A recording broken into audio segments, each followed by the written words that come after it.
Баяғыда бір әйел өмір сүрген екен. Оның сондай ақымақ, есерсоқ, басқа балаларына ұқсамайтын ұлы болыпты.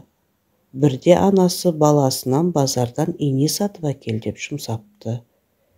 Ол ине сатып алып, үйіне қайтар жолда қолында кебегі бар бір танысына жолығады. Танысынан инені қайда қойсам болады деп сұрайды. Инені менің себетіме сала сал дейді танысы.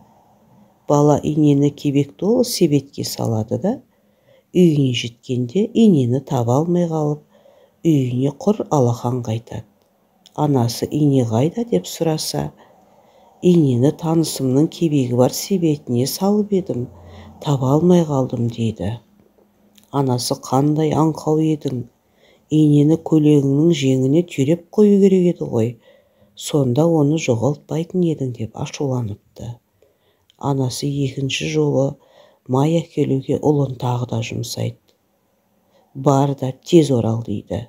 Баласы майды сатып алады да, анасы айтқандай көйлегінің жеңіне тығып алады. Әлгі май үйіне жеткенше жолда еріп ағып кетеді. Сөйтіп бала үйіне болар-болмас май әкеледі. Май қайда деп сұрайды анасы. Майды құмыраға салу керек еді ғой. Сонда ол түгел сақталып төгілмейтін еді. Ендігәрі бұлай істеуші болма деп ұрсады анасы тағы да. Арада бірнеше күн өткеннен кейін анасы ұлын көрші үйдің күшігін алып келуге тағы жұмсайды. Бала күшікті алып құмыраға салады да қақпаға мықтап жауып қояды. Үйіне келген соң анасы күшік қайда деп сұрайды. Күшікті құмыраның ішінде дейді бала. Анасы жалма жан тез аш, тез деп ашуланып кетеді. Құмыраны ашып, тұншыққан күшікті көреді анасы. Не деген ақымақ едің? Жіпті күшіктің мойнына байлап, күшігім, күшігім деп әкелуің керек еді деп байбалам салады анасы. Келесіде баласын ет әкелуге тағы жұмсайды. Етті алған соң бала оны жіпке байлап, күшігім, күшігім деп сүйретіп жүреді.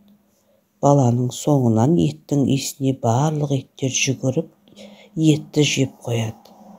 Бала құр сүйекті сүйретіп үйіне әкеледі. Алдынан шыққан анасы, етің қайда деп сұраса, міне деп құр сүйекті көрсетеді. Өзің нағыз миғұла екенсің деп анасы ұрса жөнеледі. Сонда өзің осылай үйреттің ғой дейді ұлы мұңая. Бұдан былай сені ешқашан жұмсамаспын деп қатты қапаланады екен анасы.